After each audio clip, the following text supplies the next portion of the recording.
Hello, everyone, and thank you for joining me again today on the Finding Hope After Loss podcast. Don't forget to subscribe so you don't miss any future episodes. Please also leave a review or a rating on Apple or Spotify if you love the show. The reviews really help the show reach more people. After a loss, I feel like there are two types of people.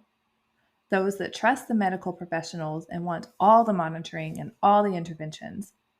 And then there are those that absolutely do not trust the doctors and want as little intervention as possible. Neither way is wrong, it's just what you feel most comfortable with personally. So today I have a guest who is talking about herbs for pregnancy, for grief and loss, and for so many other things.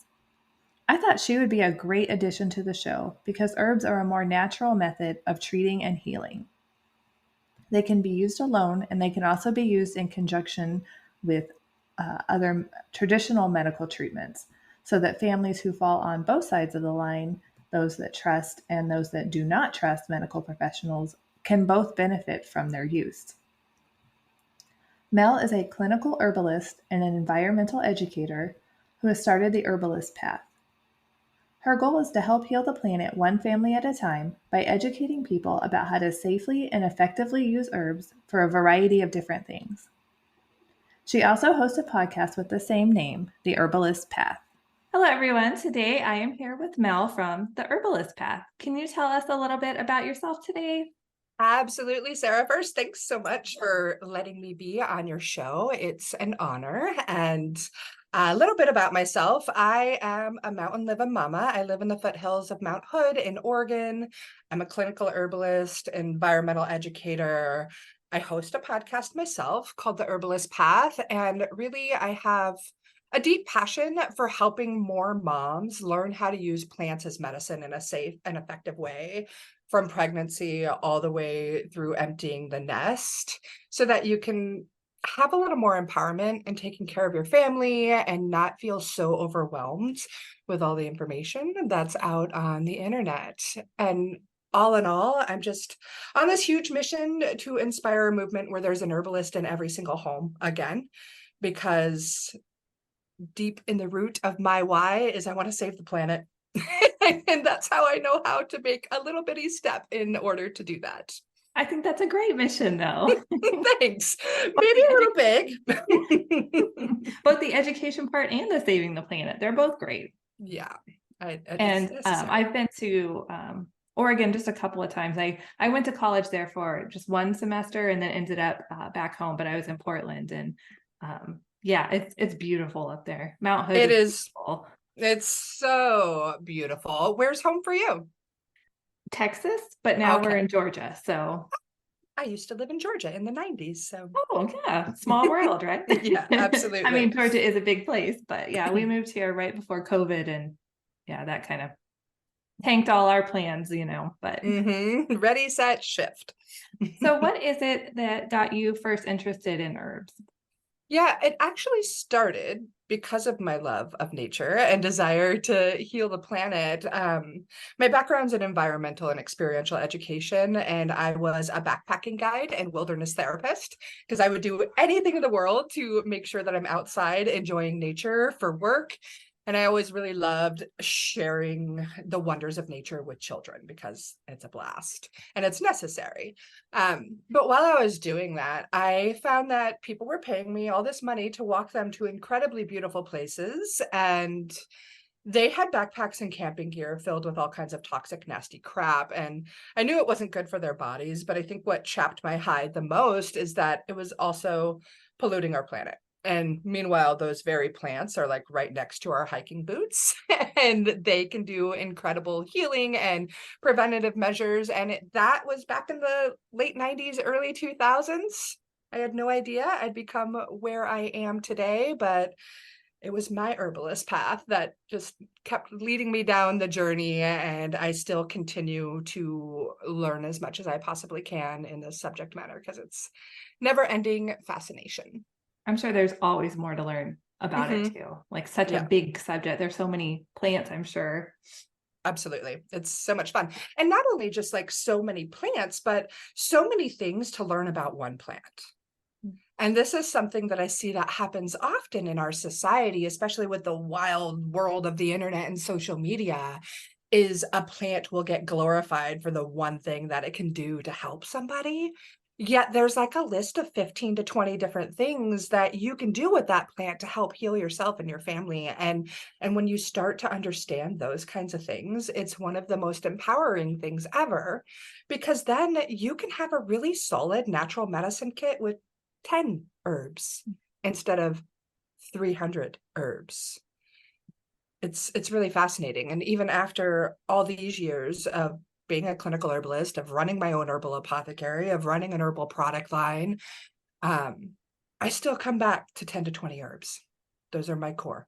So, That's so yeah. cool to learn though, that, there's like that, the set few that, you keep coming back to, even though there's all those out there. Yeah, absolutely. It's really important. And if you can find that set few and have them be plants that grow around you, even better, because more often than not, these plants are brilliant. They know where to grow. They know where they're needed. They're there for you. You just have to give them respect also, and not be, as many people in our society are, incredibly greedy and just take it all. Got to make Yeah. sure it comes back for our kiddos. There's unfortunately those people who ruin it for everybody. Yep, true story. So do you grow your own plants?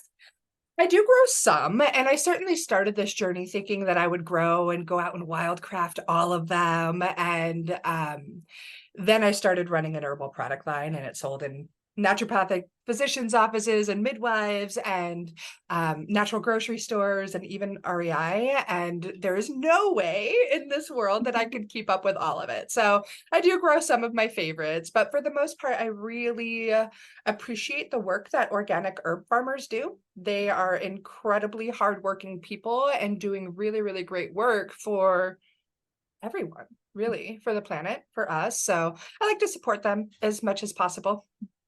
Do you find a lot locally, or do you have to, go kind of far for some of them? Yeah, I live in Oregon, so it's kind of Mhm. a mecca for a bunch of hippie types. Or at least it once was. But one of my favorite herb farms is actually a woman-owned herb farm. She is a beautiful grandmother, mother, goddess, wise woman, Elise Higley, and she owns an herb farm called Oshala Herb Farms. And the quality of their herbs is top notch. Like, it does not get any better. She is wonderful and gives my students a discount, which is really great. But I've also toured their farm. I've seen all of their processes. They are beautiful people, and it feels great to be able to get the best medicine out there from the best people. Mountain Reserves is another great option, also out of Eugene, Oregon. Um, I love their sustainability and their ethics behind their business. I've toured all of their facilities. I know the owner. All of that stuff is really, really neat and really, really cool. Really appreciate what they're doing, because Oshala can't grow everything. But still, if I can get it from Oshala first, you better bet I will. I love that you say, that you can feel the love. Like Yeah. I think the plants do better, like when there's love, if you know. There's no doubt in my mind. Like, I think there's scientific evidence out there about this. Like, these plants feel the energy. There is a connection. They will grow better. Like when you grow a plant with music, or when you, oh gosh, I forget the name of the test, but there was I want to say he was Japanese, but an Asian man of some sort who did the water test. Do you know what I'm talking about? I don't think I've heard of that one. Where he would look at water molecules, and one side he'd say to the water, "I love you. You're beautiful. You're amazing." And you would see the formations of it just come into these beautiful, beautiful designs. And then on the other side, they would say mean things like, "I hate you." Like, even just saying this, I feel the energy shift. "I hate you, you're bad, you're ugly," and what have you. And those molecules under the microscope just turned into this gnarly mess. And that's just with water. This also happens with our plants, which are incredibly living beings. So, That's so interesting. isn't it? I wish I could remember the name of that study, but it is very fascinating. And it definitely plays into us as humans as well. Do you find that there's a lot of people who are kind of skeptical about what you do at all? Absolutely. Absolutely. It happens all of the time. A lot of us, we're trained by Western medicine to take a pill to fix all of our problems and so on and so forth. I do approach herbalism from quite a scientific background, whereas on the internet, there's a lot of misinformation. There's a lot of woo about it all, which is fine and dandy. I mean, I definitely dance the woo and the science, because the reality is scientific studies are paid for typically by large pharmaceutical companies who do not want us to understand the medicinal properties of plants, right? Because if we know that, we're not going to be so heavily reliant on them. And as I say that, I will interject quickly. Like, I'm not anti-pharmaceutical. There's definitely a time and a place for pharmaceuticals. They're life-saving, and they've saved my life. So they're very, very important. They're also overused, misused, overprescribed. It's a really corrupt system, and there's so much that we can do with plants to prevent the need for those pharmaceuticals. Yeah, so there are a lot of people that are skeptical, and sometimes, you know what? Honestly, I've been skeptical even on this journey, and I kind of laugh at this. Like, I remember when I was developing my product line, I didn't know what it was going to become or where it was going to go, but I really love to formulate great herbal medicine. It's an art and a science together. And I had this product line for many years, and for the first few years, like, I made these herbal teas, tisanes, herbal infusions, whatever you want to call them. And I was never a tea drinker, but I also have a background as a bartender. So I was really good at dancing the medicinal properties of plants with their flavor profiles to make these herbal remedies taste great. And I started drinking more and more of them. But some of them, like the ones that got into the bigger stores, got all my love and attention. And then I would forget about them. And I remember this one particular time I make a hormonal balancer, or I did make a hormonal balancing tea called Wonderful Woman's. And it was one of those that I didn't drink very often. And I needed it at this one particular time, maybe 5 years after I had formulated it. And I remember drinking it. Like, I was having a really rough day. I was stressed. I was overwhelmed, all of the things. And I drank the tea, and like 10 minutes later, I was in my apothecary by myself, like building it all out, and um, just started dancing and swaying my hips and feeling really great. And I'm like, wow, I feel really great. And then I was like, I drank my own tea. Oh my gosh. So I went and looked back at my formula, and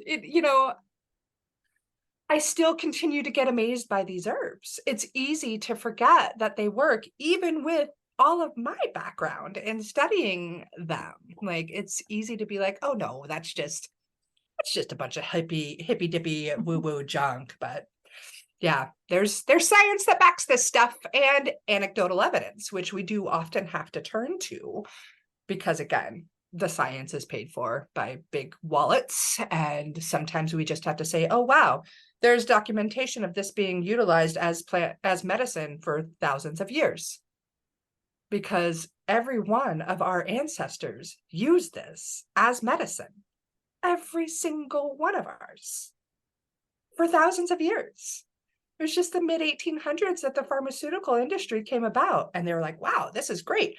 And the other crazy thing to think about this pharmaceutical industry is that over 78% of the top 150 prescribed medicines out there are derived from the constituents of a plant. They come from a plant, and they have been processed and extracted in a special way to put them into a tiny pill or liquid or whatever, that then those companies can profit off of heavily. So I know with like some medications, using them over time, like they become less effective. Is that the same with herbs, or do they, continue, like, do you ever have to up the dosage or do any of those kind of things? Absolutely. And it's really going to depend on the herb and what you are using it for. Like, what is your mission? Some herbs you only want for a short duration. Some herbs you want to nourish your body on the daily. Some herbs you want for that nervous system support regularly. sometimes you can adapt to the medicinal benefits. So yeah, it's always one thing I advise people is to always start low with your dosage on herbs, because if it's not as effective as you'd like, you can then increase that dosage, but you cannot decrease it once it's inside the body. And a lot of people think that herbs, because they're natural, that's synonymous with safe, or it's natural, so I can just take a ton of it. And please don't.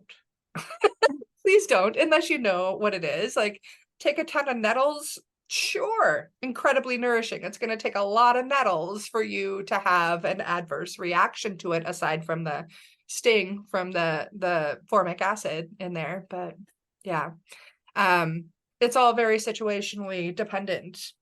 What's your reason? Who are you? What other pharmaceuticals are you on? What are your life circumstances?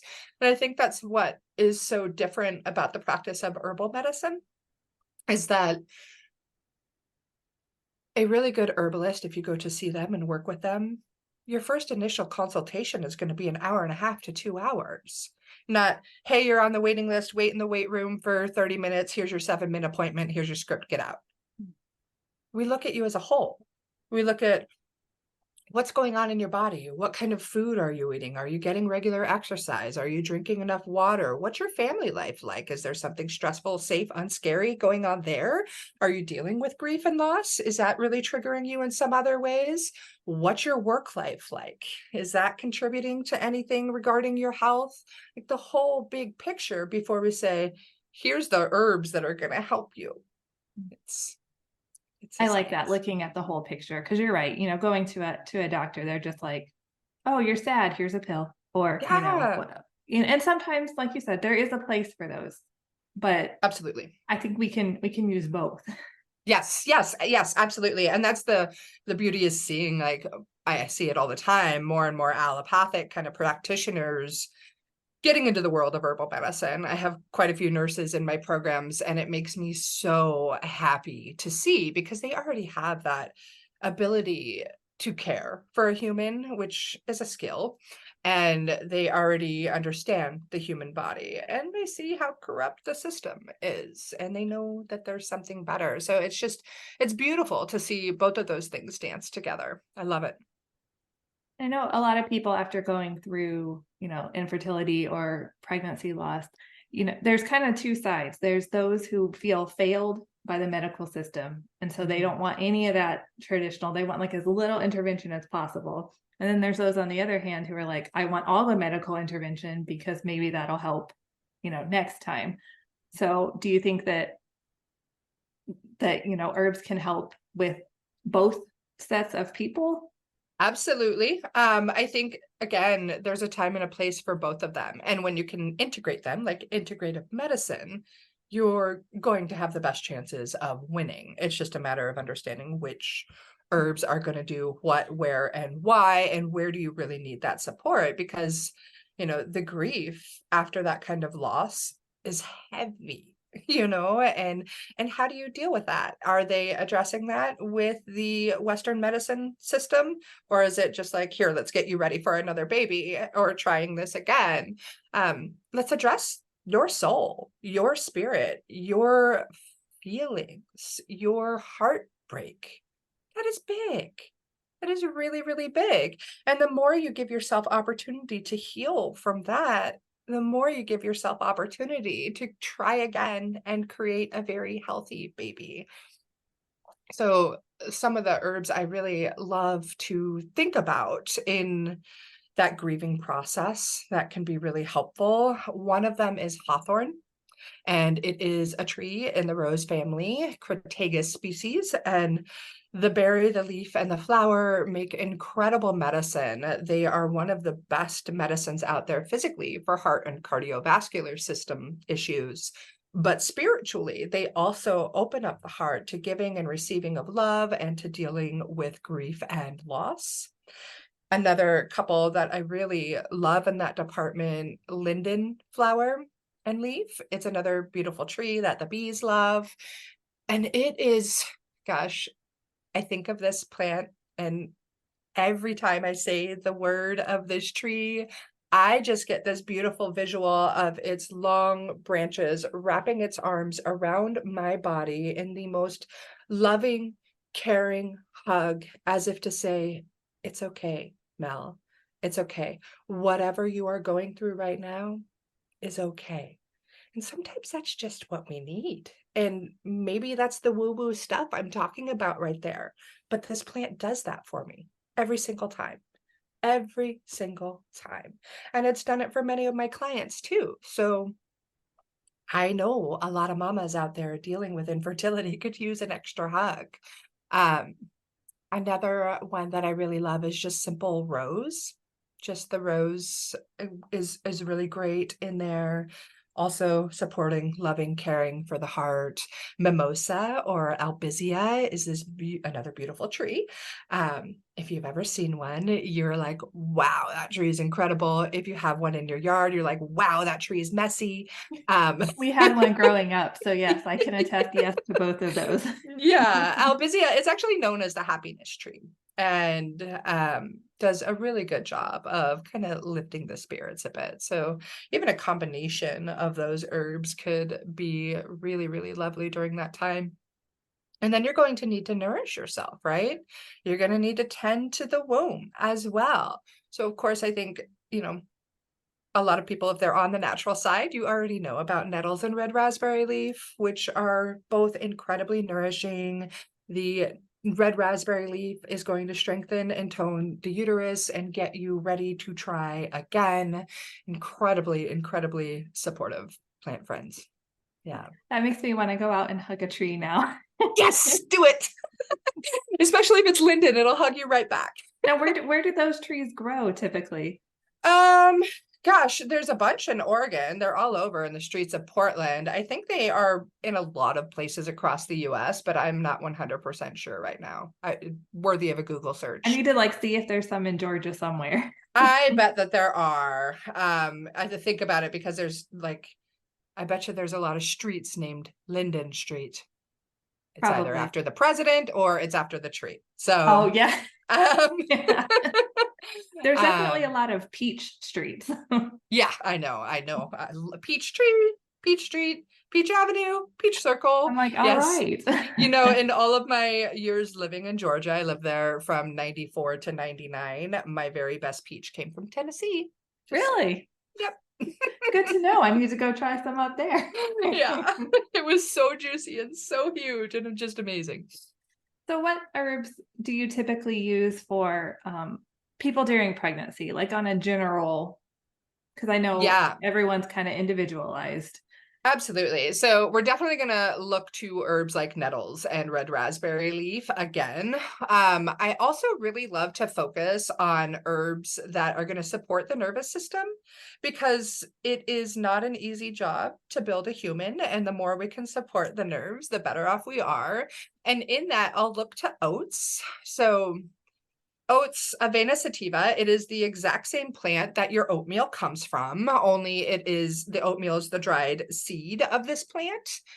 The oat straw is like the grassy part of the plant and is incredibly mineral and nutrient dense. So that's going to be very helpful. But if you can also get your hands on some fresh milky oat tops, which have about a week to 2 week window of freshness and harvest time, you want to harvest those or purchase them from an herbalist that has turned them into a tincture. This is one of the most supportive, nerving tonic herbs out there, and it is generally regarded as safe during pregnancy. So I love the thought of, nettles, red raspberry, oats, maybe a little bit of peppermint for the flavoring purposes more than anything. And then having that milky oats tincture is really nice. Another one that I love a lot, just to bring that calming feeling and to give a little great flavor to a tea and to happify a mama's soul, is chamomile.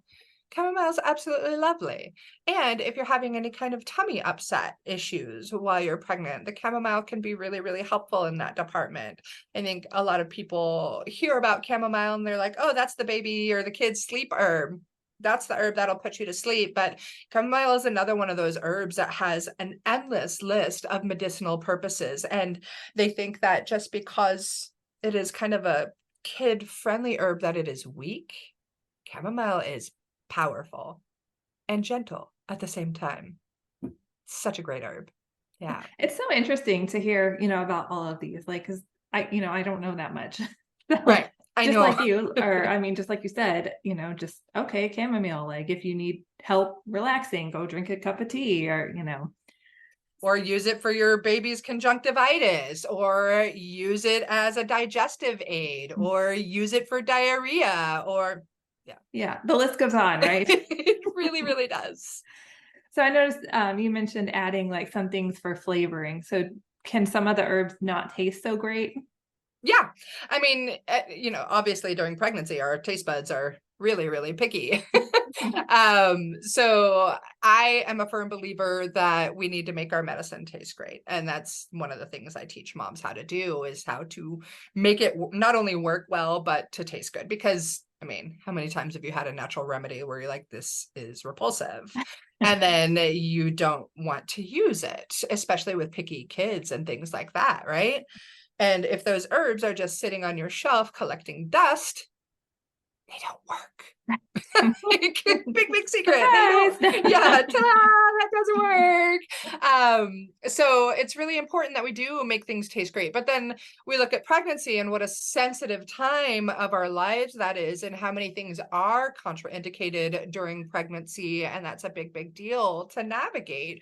And that's where it does become really individual in this process, and like who can handle what, how much of it can you handle.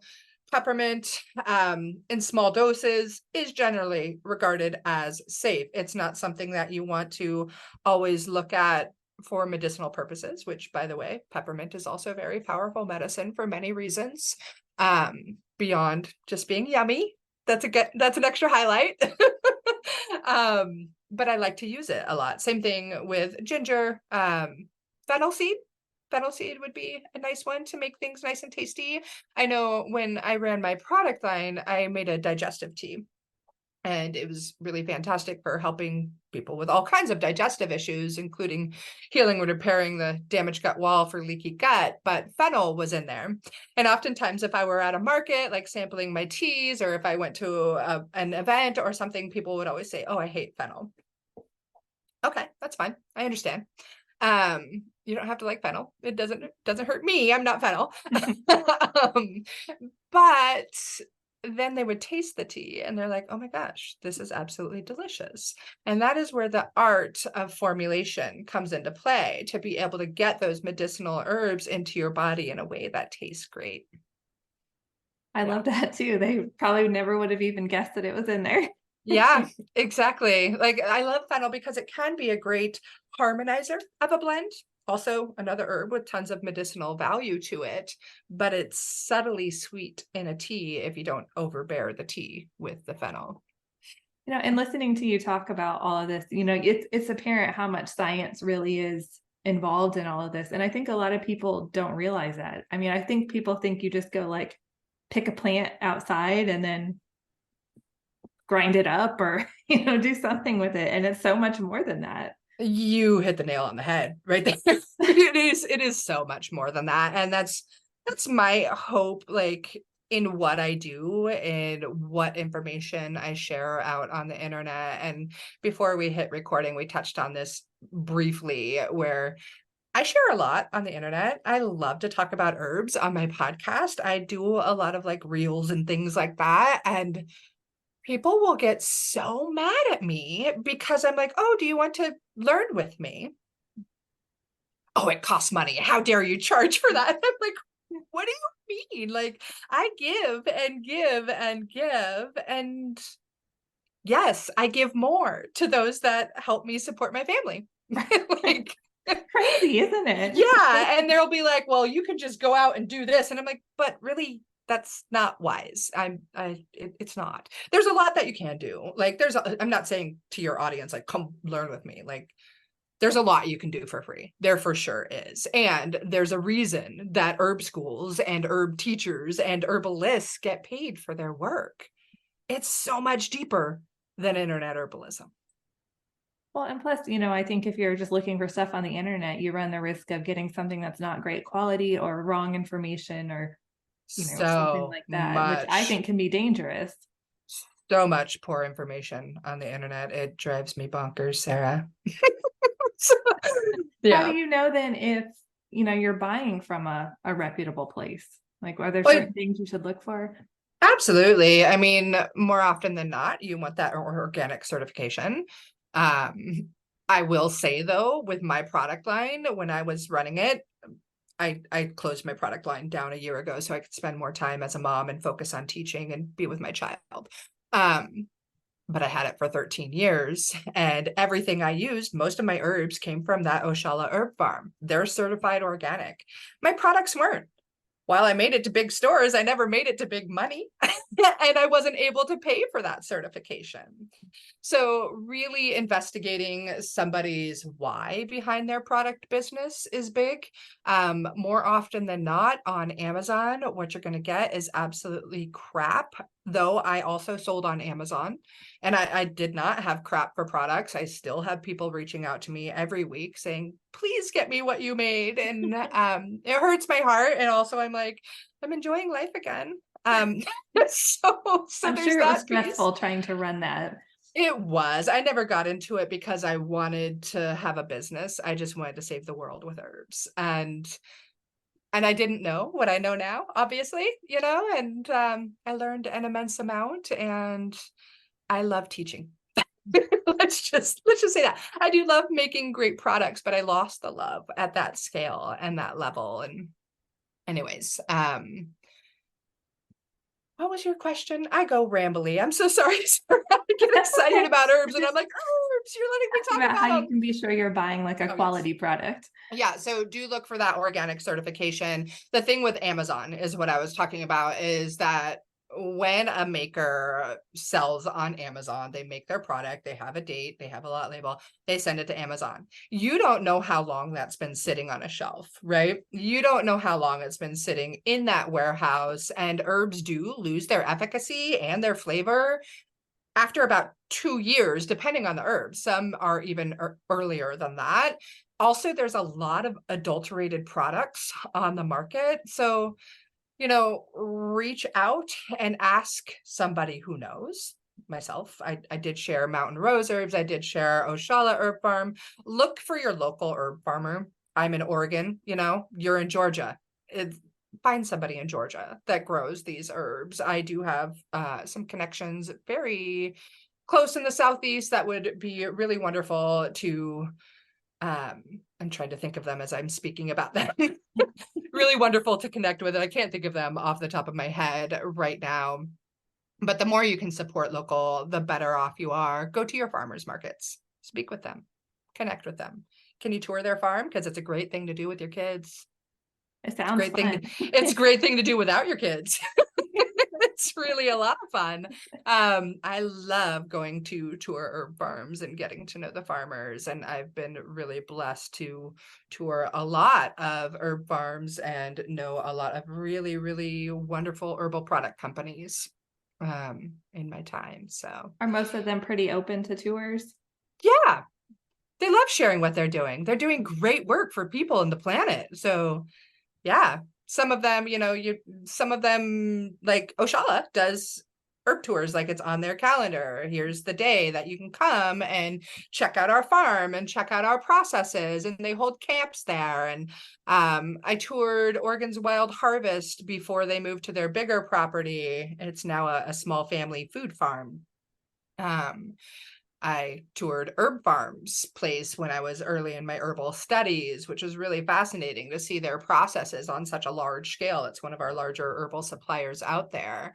Um, yeah, and then I used to go to this lavender farm every year for a festival. That was really wonderful because they'd let me frolic into the 97 acres of lavender for hours and hours after the festival. They were so kind to me, and it was just a beautiful place to bliss out all day long. That is one thing that's on my list is I really want to go like to somewhere that has the pretty lavender fields. I haven't had a chance to do that. Oh, do it. And the bees, The bees in those lavender fields are like no other. They are so happy, and it's like helicopters of bumbly happiness all around you. Not the scary helicopters, but Yeah, I was really, gonna say really I'm kind happy of scared of helicopters. bees. No. Well, those bees are so happy. They want nothing to do with you unless you know, do something to offend them. If you are scared of bees, Miss Sarah, let's talk about an herb that you can use that you should teach your children right away. It is plantain. Plantago major. It is not the banana that you see in Latin food stores and things like that. It is a weed that grows in sidewalk cracks and the side of roads and all these things. And its big claim to fame is for bug bites and bee stings and itchy skin things. It does a wonderful job of extracting venom and other toxins from things. So you can just find this little weed, again, all over the place, and mash it up and place it on that bee sting. It will remove the pain and remove the sting really, really quickly. Do be aware of where you're gathering it from. Like if somebody's been spraying herbicides and pesticides all over, you don't want it. If it's the neighborhood dog's hotspot and they're peeing all over it, maybe don't want to chew on it. Um, just a thought. And so, yeah, be aware of those kinds of things, but it's such a readily available plant. And it's another one of those that just has a huge list of other ways to use as medicine. And I love that too, that it's something that's just all around us, and probably not many of us knew that you could even do that with it. Yep, most people are trying to kill it, trying desperately to pull it from their yards because it's ugly. But it's not, it's so beautiful, especially when you know how healing it is. So that is a testament to its potency. It is constantly being attacked by people with Roundup or people just trying to yank it out of their yards, yet it continues to pop back up, saying, hey, I'm here for you. Please use me. I am medicine. I am food. I am amazing. Think about that. I feel like in the world of plants, there's no such thing as like an ugly plant. There's dangerous plants, but there's Yes. definitely, you know, most of them are quite beautiful. Yeah. So I know we touched on a little bit about herbs for pregnancy. What about for breastfeeding? Yeah, that's another fun topic. I'm actually in the middle of writing a very deep dive workshop on this topic. There are a lot of herbs that you can use during breastfeeding. And one thing just to be aware of, y'all, is that when you go to the internet, it is really, really hard to sift through this information. And the reason being is that most people out there categorize herbs in pregnancy and herbs in lactation as the same thing. And many of the herbs that are contraindicated during pregnancy are due to their uterine stimulating properties, often because they will stimulate contractions before we need that to happen. Well, if the biggest reason that it's contraindicated in pregnancy is because it's a uterine stimulant, do we need to worry about that as much during breastfeeding? Probably not. Um, so there's a lot of conflicting information out there. There's a lot of really, really poor information. I think again, when I ran my product line, I had 3 T's specific for moms, and I did a mommy to be for the pregnant mamas. I did peaceful baby for the postpartum time and to help with colicky teething babies, things along those lines. And then I did the milk ladies tea to help promote more milk, right? And the 3 things that I really focused on in all 3 of those blends was nourishment. So your nettles and your alfalfa and your oat straw and your red raspberry leaf. I also focused on nervous system support because, like I said earlier, it's not an easy job to raise a baby. It's also, or to make a baby in your body. It's also not an easy job once you have this new child in your hands and arms. And so really supporting the nerves during that time is incredibly, incredibly important. Is where things like lemon balm is really powerful. Catnip, yes, the same stuff that your cats go crazy over is actually quite the opposite for us and our nervous system. So it calms and soothes us. Great herb for young littles as well. Chamomile again, linden flower again, passion flower. That's going to be a little more on the sedating side. So if you're having trouble sleeping, you could turn to that kind of herb. And then of course, flavor. We're back to like, how do we make this stuff palatable? Right. Can I enjoy this? Yes, you can, and that's where it's like the art of being a chef comes into play, and you can get really creative. And when you start to like choose an herb that is tasty and understand its medicinal value, you have so much more room to get creative and have a really great time making these blends. So ginger, peppermint, fennel, again, aniseed. If you want something a little more savory, rosemary or sage, but sage is going to dry up milk supply a bit. So you don't want to necessarily use that if you are breastfeeding. I don't know why I said sage there. Like, we reverse that. No, I'll just admit that I made a mistake. Thyme is another really fantastic one that can be utilized as great medicine too. So there is an abundance that you can do. And of course, there's stuff still contraindicated during that time. You really want to make sure that you're avoiding pyrazidylene alkaloids, which do come in a few different herbs. That some people will be like, use this herb. And I'm like, don't use that herb, especially with your littles, because it is liver toxic and your little's liver is not ready to handle that kind of thing. So, It seems like there's so many different ones you can use. there are, and be wise, reach out and ask people that know. Again, there's not many people that do know or understand the boundaries in lactation and herbs. There is, what is it called? Oh my gosh, I just wrote it down yesterday. There's a fantastic resource out of Texas. I am actually just going to pull it up in my notes really quickly. If you don't mind, I would love to share this. But they do a wonderful job of talking about different pharmaceuticals and how they're going to impact your breast milk supply and everything along those lines. Really, really wonderful and free resource. Of course, there's also the Leachy League, and there's your lactation consultants that are really, really wonderful to work with. Hold on, I'm gonna get it up here. Infantrisk.com. Also, there is LactMed that are worthy of looking into. They'll have some really solid resources. And you said those are both free? Yep. Everybody likes free, right? They sure do. Hearing you talk about your product line, though, I'm like, man, I wish I could have had a chance to try some of those teas. I know. I get sad sometimes not having it anymore, especially when people reach out to me and they're like, it's the only thing that worked for me. And I'm like, I'm sorry. Like, but I need my sanity and my And life then I back. look at my daughter and I'm like, I'm not sorry. I'm having fun again. Which is really, really great. But that's what I've turned to, is like, I can give you the fish all day long, or I can teach you to fish. So I teach people to fish with herbs. So what is it that you teach? Is it just do you have just different courses about like different subjects, or is there more like a general course? Or Yeah, so I'm actually shifting a few things to make things more accessible to people. I'm currently developing, and probably by the time this is out, it's going to be ready, a Kids Safe Herb Club.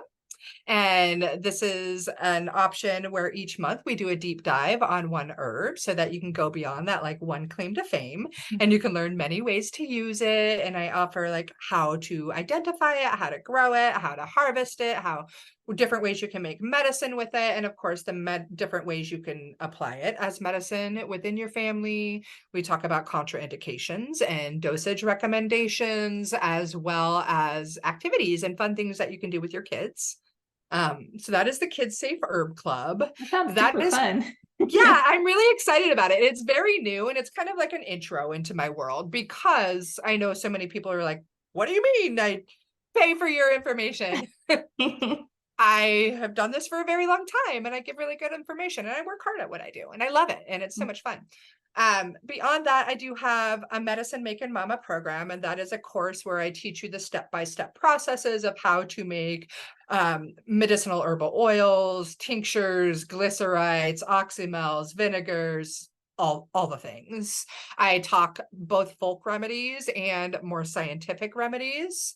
I see a lot of interesting medicine making on the internet, and people thinking that they are making a remedy for a sore throat and they're making it as a tincture, yet the medicinal constituents that they are trying to extract from that particular herb are not soluble in alcohol, and understanding that is definitely a science.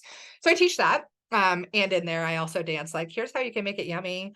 Um, and then I have my Apothecary Mama herbal mentorship, and that's kind of like my big holy cow, I just learned so much kind of program. So it has a program where I have core lessons in it that range from 5 to 30 minutes, where I'm teaching you specifically about a particular ailment or issue. So whether that's having cankles in pregnancy, or a colicky baby, or your teenager that has acneic skin, or you're dealing with ADHD, or whatever it may be, there are many lessons in there where I teach you what's going on in the body, how you can adapt your lifestyle to help this even more. And then we talk about the different herbs that you can utilize, and I give recipes for each one. But my intention is to make you so knowledgeable in the herbal world that you have the confidence to say, that's a great recipe, Mel, but I don't have that, or I don't like that herb. I can now use this other herb because I know why you put that in the formula.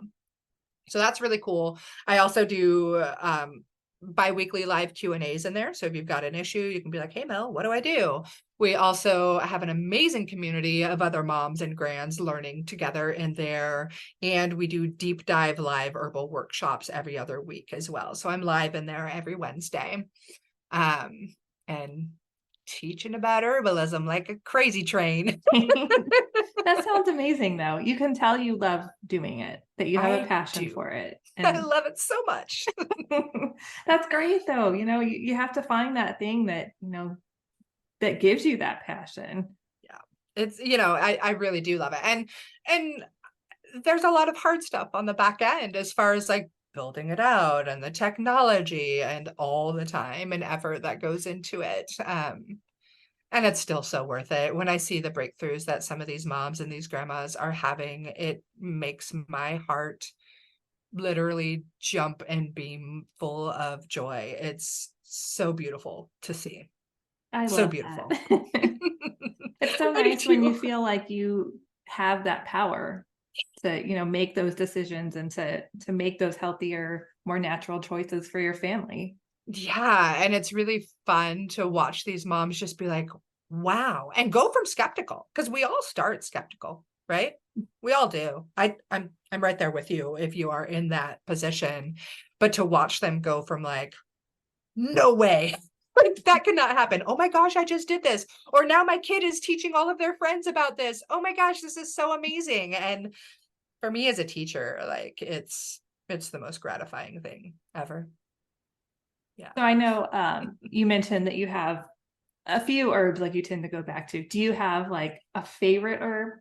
It's really hard. And this is a question I ask on my podcast of my guests because it's next to impossible to answer. But one that I haven't talked about today yet that is really amazing and I love so much is calendula, my beautiful frangula calendula. She is gorgeous. She looks like a bright, beautiful sunshine. So no matter what, you can walk out to your garden and be like, I am now happy because I saw calendula today. Um, she's in the daisy family or Asteraceae family, and she does a great job in your garden as a wonderful companion plant because she will repel the bad bugs and attract the good bugs. And as medicine, absolutely invaluable, especially when we have littles around. She's a wonderful, what's called a vulnerary herb. So that means that she helps to speed the healing and repair of damaged skin cell tissues and other mucosal tissues. And so she's often used as a little first aid herb, which she's wonderful for. Great if you've got a baby with cradle cap or diaper rash, things along those lines. And yet another herb that just has so many medicinal attributes and uses to it. It's amazing. I'm gonna have to look that one up because my daughter actually does have a little bit of cradle cap that I've been trying to get rid of. All of mine have had it, and so Yeah. that's Yep. interesting to know. I do lessons on cradle cap too. And I know I want to come how to like work through in that. my non-spare free time that I have. Right. I would love to learn all of this, but I'm like, Yeah. where am I gonna fit that in? I need to make some time. Well, that's the cool thing too, is like I get that. Like I get busy mom life to the maximum. So, all my live classes, they're available to listen to later whenever you want. There's an app for it. So when you're driving to the grocery store, you can be like, oh, let's put this on the radio and I'll just listen to Mel babble about herbs for for this drive.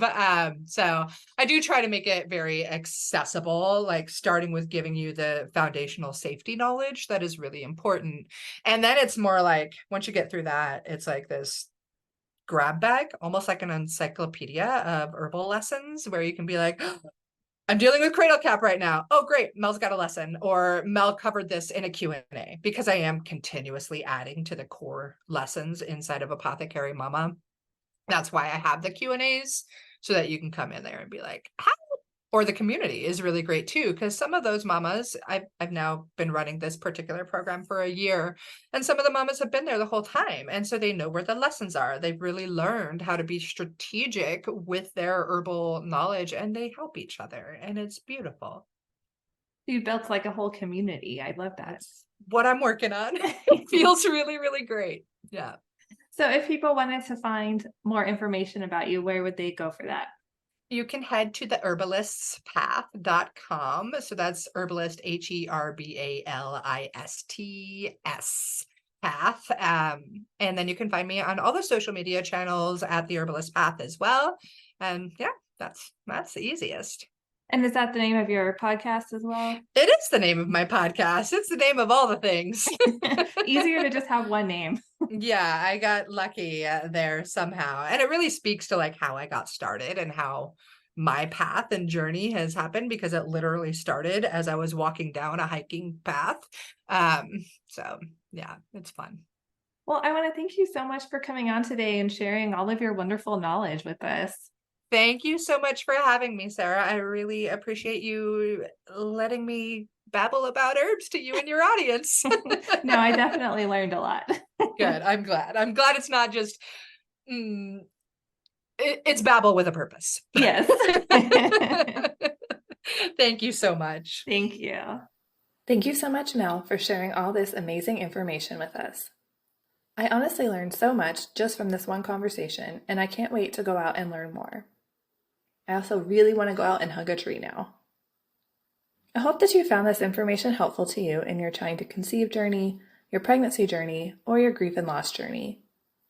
Whether you're someone who loves natural treatments and uses them already, or someone who's just wanting to dip their toe in and learn, Mel is a great resource. You can always go to her website, The Herbalist Path, to learn more information about how to use herbs. Don't forget to subscribe so you don't miss any future episodes. Please leave a review or rating on Apple or Spotify if you love the show. Thank you so much for tuning in, and remember, we are all in this together.